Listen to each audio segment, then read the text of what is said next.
Hey guys, Raka here, and today we're going to go through one of the key parts of the program, and that is staying focused. That is making sure that you're always on track and that you know exactly where you're going. There's a few key parts to this, okay?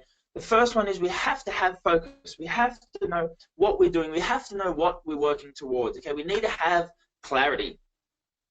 The second part is we need to be super crystal clear on exactly what our goal is. Now that's your quarterly clarity planner. Okay, that's the sheet that breaks down your goal over into 4 quarters and even down to a weekly level, so you know exactly what you need to do to stay on target and to get your goal. If you haven't done that, okay, we need to have that done. You need to get in contact with me ASAP through the Facebook group and make sure we get that on point. Or if you're not clear on it, you can either watch the video or you can make sure you get in contact with me.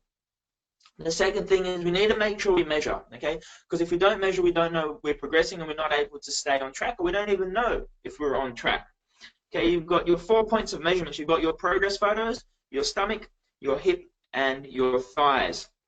The next thing, the most important thing, is ritual, okay? I'm not talking about sitting down with candles, you know, humming and eating yogurt and all that kind of shit. We need to make sure that the rituals, okay, the rituals you have is something you do daily, something you do every day. Sometimes you do even without thinking of them, but they're consistent, okay? We need to make sure that the rituals you have are productive to your goal, okay?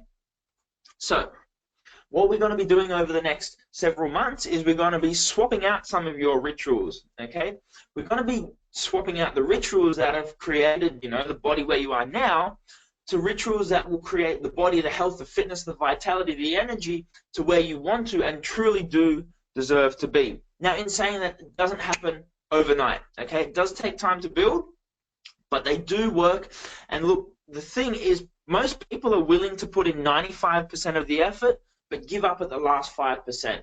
The last 5% is the 5% that makes the most results, okay? Think about it. Usain Bolt, the fastest runner in the world, he didn't train twice as much as the guy that came second. He didn't even train 3 times. He didn't even train an extra 50% more. It was that last 5%, that last 10 minutes on the track, that last sprint, okay? That extra training session, those extra 2 reps. They are the thing that makes the most difference, okay? And when you get to that 5%, you know you get to that 5% because you feel more resistance. But that resistance is very, very short-lived and short-term. So when it gets that time, all I ask is you push for an extra 5%, an extra few minutes longer, an extra couple moments more, and you will get the results that you truly, truly do deserve that will absolutely change your life. So let's do this, okay? It's time to swap out some new rituals, get things rolling, and make sure we're on track for the next 12 months. I'll see you guys very, very soon. Until then, let's rock and roll.